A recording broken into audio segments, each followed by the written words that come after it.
جیسا کہ ہمارا گمان تھا، یعنی ان کا انکار دلائل پر نہیں، نسلی منافرت اور حسد و عناد پر مبنی تھا۔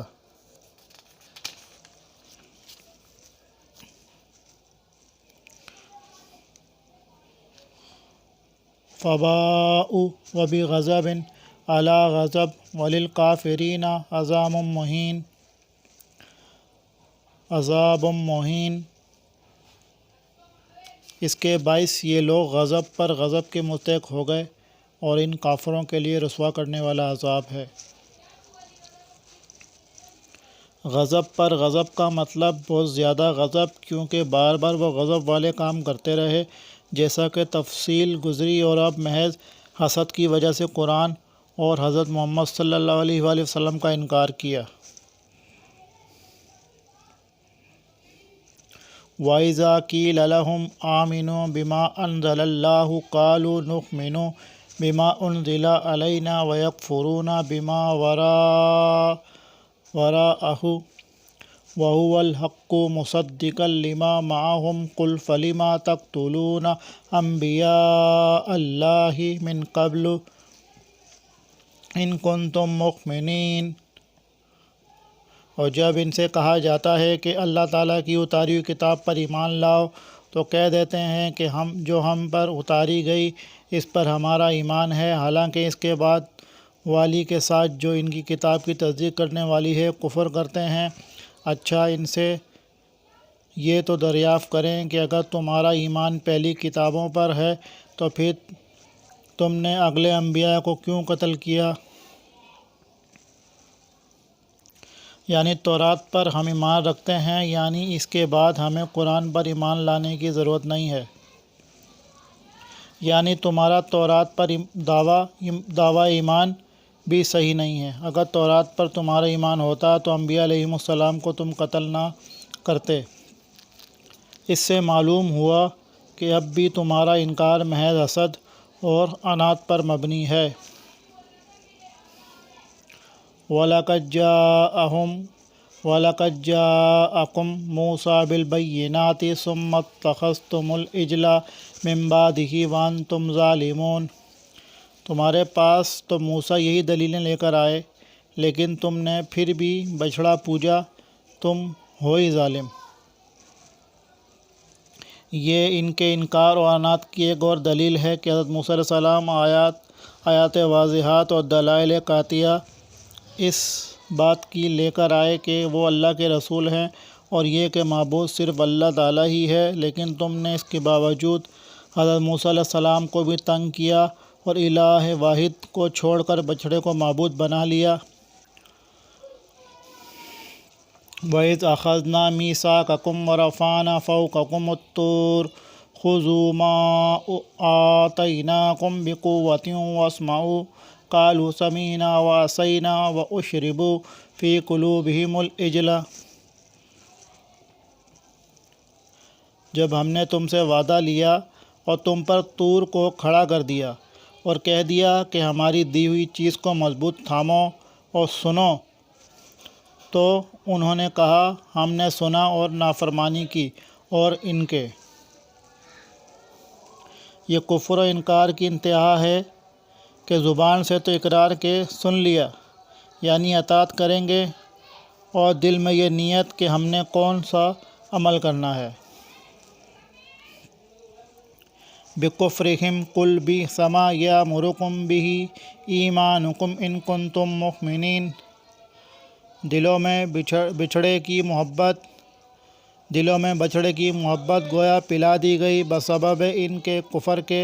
ان سے کہہ دیجئے کہ تمہارا ایمان تمہیں برا حکم دے رہا ہے اگر تم مومن ہو۔ ایک تو محبت خود ایسی چیز ہوتی ہے کہ انسان کو اندھا اور بہرا بنا دیتی ہے، دوسرے اس کو اشربو پلا دی گئی سے تعبیر کیا گیا، کیونکہ پانی انسان کے رگ و ریشہ میں خوب دوڑتا ہے، جبکہ کھانے کا گزر اس طرح نہیں ہوتا۔ یعنی عصیان اور بچھڑے کی محبت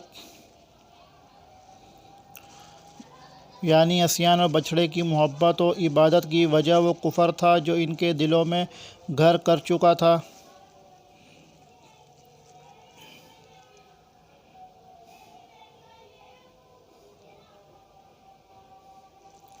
قل ان کانت لکم الدار الآخرۃ عند اللہ خالصۃ من دون الناس فتمنوا الموت ان کنتم صادقین۔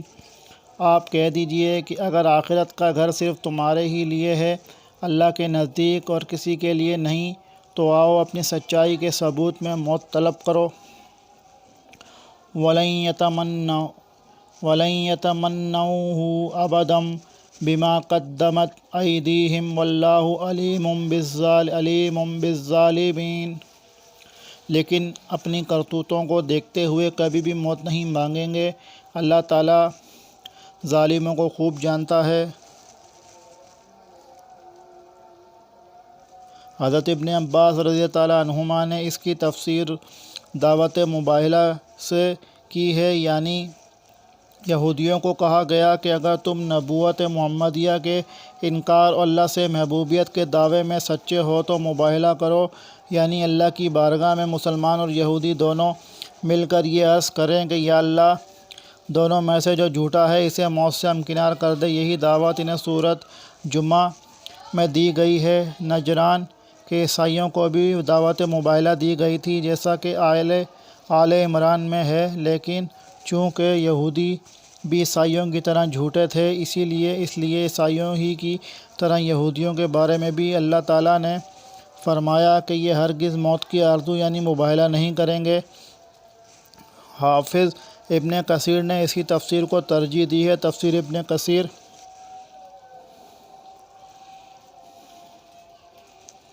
وَلَتَجِدَنَّهُمْ أَحْرَصَ النَّاسِ عَلَىٰ حَيَاةٍ وَمِنَ الَّذِينَ أَشْرَكُوا يَوَدُّ أَحَدُهُمْ لَوْ يُعَمَّرُ أَلْفَ سَنَةٍ۔ بلکہ سب سے زیادہ دنیا کی زندگی کا حریص اے نبی، آپ انہی کو پائیں گے۔ یہ حرص زندگی میں مشرکوں سے بھی زیادہ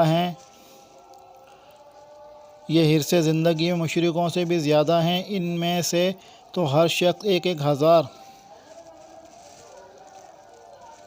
موت کی آرزو تو کجا یہ دنیاوی زندگی کے تمام لوگوں حتیٰ کہ مشرکین سے بھی زیادہ حریص ہیں، لیکن عمر کی یہ درازی انہیں عذاب الہی سے نہیں بچا سکے گی۔ ان آیات سے معلوم ہوا کہ یہودی اپنے ان دعووں میں یکسر جھوٹے تھے کہ وہ اللہ کے محبوب و چہیتے ہیں، یا جنت کے مستحق صرف وہی ہیں اور دوسرے جہنمی، کیونکہ فی الواقع اگر ایسا ہوتا یا کم از کم انہیں اپنے دعووں کی صداقت پر پورا یقین ہوتا تو یقیناً وہ مباہلہ کرنے پر آمادہ ہو جاتے تاکہ ان کی سچائی واضح اور مسلمانوں کی غلطی آشکار ہو جاتی۔ مباہلے سے پہلے یہودیوں کا اعراض اور گریز اس بات کی نشاندہی کرتا ہے کہ گو وہ زبان سے اپنے بارے میں خوش کن باتیں کر لیتے تھے، لیکن ان کے دل اصل حقیقت سے آگاہ تھے اور جانتے تھے کہ اللہ کی بارگاہ میں جانے کے بعد ان کا حشر وہی ہوگا جو اللہ نے اپنے نافرمانوں کے لیے طے کر رکھا ہے۔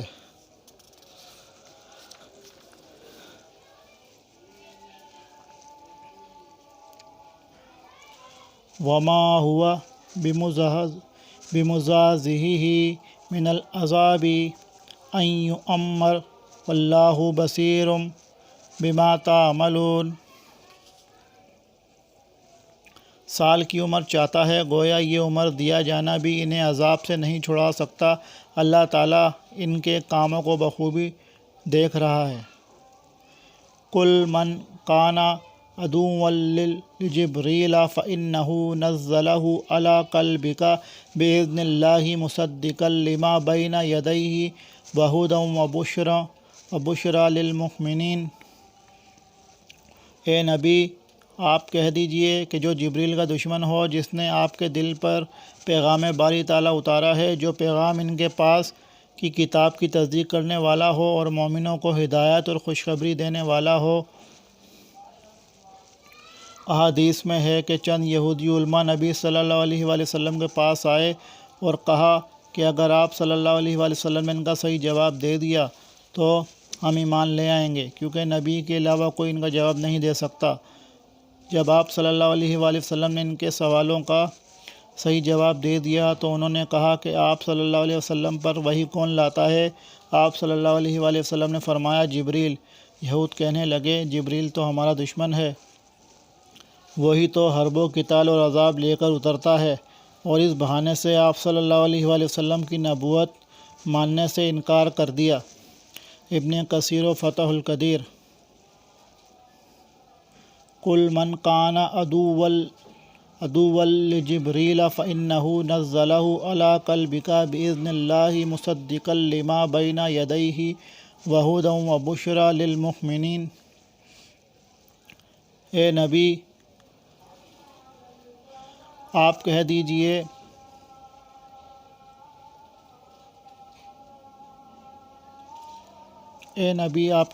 کہ جو جبریل کا دشمن ہو، جس نے آپ کے دل پر پیغام باری تعالیٰ اتارا ہے، جو پیغام ان کے پاس کی کتاب کی تصدیق کرنے والا اور مومنوں کو ہدایت اور خوشخبری دینے والا ہے۔ من کان عدوا للہ وملائکتہ ورسلہ وجبریل ومیکال فإن اللہ عدو للکافرین۔ فرشتوں اور اس کے رسولوں اور جبرائیل اور میکائیل کا دشمن ہو، ایسے کافروں کا دشمن خود اللہ ہے۔ یہود کہتے تھے کہ میکائیل ہمارا دوست ہے۔ اللہ تعالیٰ نے فرمایا یہ سب میرے مقبول بندے ہیں، جو ان کا یا ان میں سے کسی ایک کا بھی دشمن ہے وہ اللہ کا بھی دشمن ہے۔ حدیث میں ہے من عاد لی ولیا فقد بارزنی بالحرب۔ صحیح بخاری کتاب الرقاق باب التواضع۔ جس نے میرے کسی دوست سے دشمنی رکھی، اس نے میرے ساتھ اعلان جنگ کیا ہے۔ گویا اللہ کے کسی ایک ولی سے دشمنی سارے اولیاء اللہ سے بلکہ اللہ تعالیٰ سے بھی دشمنی ہے۔ اس سے واضح ہوا کہ اولیاء اللہ کی محبت اور ان کی تعظیم نہایت ضروری اور ان سے بغض و عناد اتنا بڑا جرم ہے کہ اللہ تعالیٰ اس کے خلاف اعلان جنگ فرماتا ہے۔ اولیاء اللہ کون ہیں؟ اس کے لیے ملاحظہ ہو سورہ یونس آیت نمبر 62-63۔ لیکن محبت اور تعظیم کا یہ مطلب ہرگز نہیں ہے کہ ان کے مرنے کے بعد ان کی قبروں پر گنبد اور قبے بنائے جائیں، ان کی قبروں پر سالانہ عرس کے نام پر میلوں ٹھیلوں کا اہتمام کیا جائے، ان کے نام کی نظر و نیاز اور قبروں کو غسل دیا جائے اور ان پر چادریں چڑھائی جائیں اور انہیں حاجت روا، مشکل کشا، نافع و ضار سمجھا جائے، ان کی قبروں پر دست و بستہ قیام اور ان کی چوکھٹوں پر سجدہ کیا جائے وغیرہ۔ جیسا کہ بدقسمتی سے اولیاء اللہ کی محبت کے نام پر یہ کاروبار لات و منات فروغ پذیر ہے، حالانکہ یہ محبت نہیں ہے، ان کی عبادت ہے، جو شرک اور ظلم عظیم ہے۔ اللہ تعالیٰ اس فتنہ عبادت قبور سے محفوظ رکھے۔ وَلَقَدْ أَنزَلْنَا إِلَيْكَ آيَاتٍ بَيِّنَاتٍ وَمَا يَكْفُرُ بِهَا إِلَّا الْفَاسِقُونَ۔ اور یقیناً ہم نے آپ کی طرف روشن دلیلیں بھیجی ہیں جن کا انکار سوائے بدکاروں کے کوئی نہیں کرتا۔ أَوْ كُلَّمَا عَاهَدُوا عَهْدًا نَبَذَهُ فَرِيقٌ مِّنْهُمْ بَلْ أَكْثَرُهُمْ لَا يُؤْمِنُونَ۔ یہ لوگ کبھی کوئی عہد کرتے ہیں تو ان کی ایک نہ ایک جماعت اسے توڑ دیتی ہے، بلکہ ان میں سے اکثر ایمان سے خالی ہیں۔ الحمدللہ ثم الحمدللہ۔ سورہ بقرہ کی 100 آیات کمپلیٹ ہو چکی ہیں، جس کا ہم نے ترجمہ، تفسیر، تلاوت کے ساتھ آرام سے سکون سے آپ کے سامنے پیش کیا، اور آپ نے الحمدللہ اللہ کے حکم سے یقین ہے کہ سنا ہوگا۔ اللہ تعالیٰ مجھے اور آپ کو اس پر عمل کرنے کی توفیق دے، آمین یا رب العالمین۔